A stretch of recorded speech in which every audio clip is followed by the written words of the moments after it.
After many long years of hype, Star Wars Obi-Wan Kenobi is here at last. The first 2 episodes are already out, and we'll be discussing spoilers from both of them in this video, so be sure to go and watch those episodes first.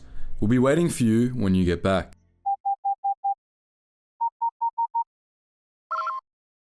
Attention, Sergeant on deck! It's always time for celebration when a new Star Wars show airs, and the launch of Kenobi is no different.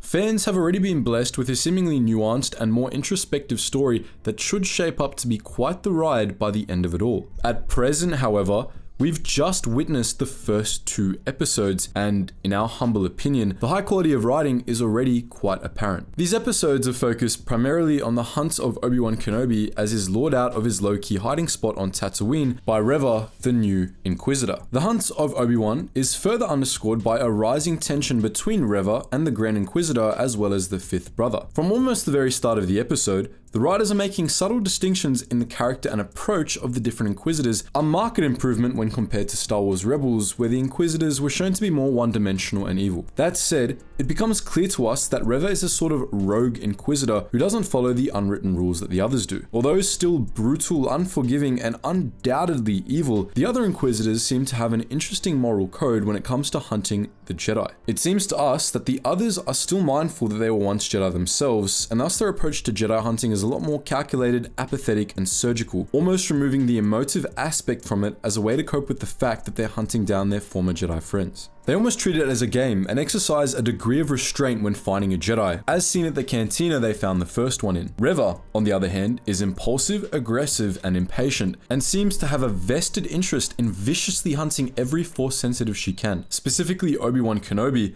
who by that point had been missing for 10 years. While the other Inquisitors seem to accept and almost begrudgingly respect that Obi-Wan Kenobi has outplayed them, Reva just can't let it go and does all she can to bait him. Reva not only breaks the unwritten rules of the Inquisitors in general, but goes beyond that by risking it all to kidnap an Imperial Senator's daughter in the hopes of baiting Obi-Wan out of his hiding place. Although this does work, as we saw at the end of episode 2, the Grand Inquisitor seems to view her with even more contempt than before, seeing her way of hunting as dirty and unbefitting of an Imperial Inquisitor. This same sentiment is echoed by the 5th brother, who physically and verbally reprimands her for going overboard with the townsfolk. This is especially surprising, considering that the 5th brother in Rebels was known to be extremely violent himself, seemingly willing to do anything in the pursuit of Jedi as well. But once again, this is where the brilliance of the writers comes into play.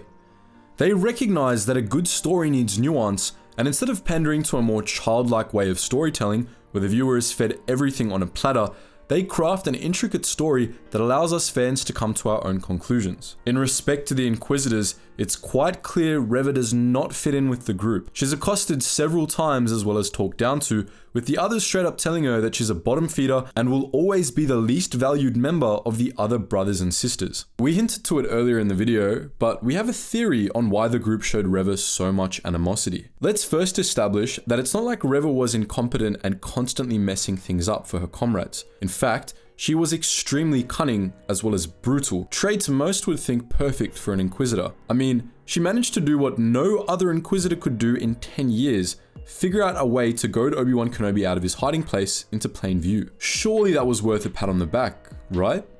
Wrong, apparently. As briefly mentioned before, it seems to us that the other Inquisitors had a strong bond as well as style that contributed to unit cohesion when tracking their Force-sensitive foes. Although they all had different personalities and different styles when on the hunt, they controlled the peaks and troughs of the unique aspects of themselves to stay within the parameters of the group dynamic, allowing them to function effectively as a team. As those who work or have ever worked in high-pressure organizations know, one small mistake can cost a life, and therefore it's critical to make sure all members, down to a squad level, are acting in concert with the wider objectives of the organization. You have to remember that even though the Inquisitors were Darksiders, they weren't full-blown Sith, and they would have still incorporated remnants of their old Jedi training into their new role as hunters for the Empire. Reva, however, was acting like a proper Sith. She has the hallmark traits of a Sith Lord, namely ambition and anger, and evidently would stop at nothing to receive the recognition, and thus power, that she believes she deserves. As those of you who've watched previous videos know, Sith empires weren't exactly the most stable and were prone to constant change and infighting. The reason why the Rule of Two was created is because Sith simply do not work well together. This is evidently one of the major problems as to why Reva is a misfit within the Inquisitors group. She's a liability to unit cohesion because her chaotic and impulsive nature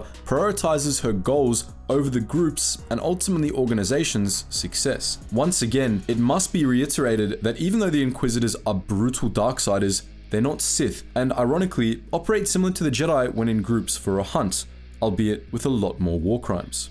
This brings us to our final and more theoretical point about why we think the Inquisitors harbored deep animosity toward the third sister. She didn't respect the game nor the players. Despite the fact that the way Inquisitors hunted was outright barbaric in some instances, it can't be denied that there's just a bit of a different flavor when comparing their styles to the insanely obsessive style of Reva. As we've alluded to, we believe most of the Inquisitors viewed catching Jedi as a game, and even though they ended up torturing and killing their opponents after catching them, there was a warlike respect that underlay many of the interactions. Our theory is that many Inquisitors were still cognizant of their Jedi roots, and underneath all the layers of darkside that had been brutalized into them at the Inquisitorius headquarters, there still remains some shred of awareness that led them to, at the very least, respect the escape efforts of the Jedi who had not fallen in Order 66 and not taken the easy way out in becoming an Inquisitor.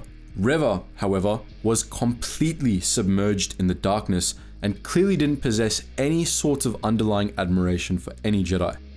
She hated them, and her entire existence revolved around wiping them off the face of the earth. Although a trait worthy of an Inquisitor, Reva didn't have that goal because it was the goal of the Empire. She had that goal because she believed it would help her accumulate power faster, and because she truly believed that Jedi were the scum of the earth, with no redeeming qualities at all. The hunt for her had no gamesmanship whatsoever. Her mission was an individual one which sought to circumvent the unwritten rules of the Inquisitors in order to achieve her personal aims. She used the Inquisitors for her own gain, and even though they were all indeed still psychopaths, there were many who, after consulting the Jedi still left in them deep down, could just not accept the behavior of this rogue who didn't follow their new order. The new order the Inquisitors had built for themselves could not risk being corrupted, just as the Jedi Order before them could not. So that's our thoughts on why the Inquisitors had a more complex moral and organizational philosophy than most give credit for. What do you think of our take? Do you agree?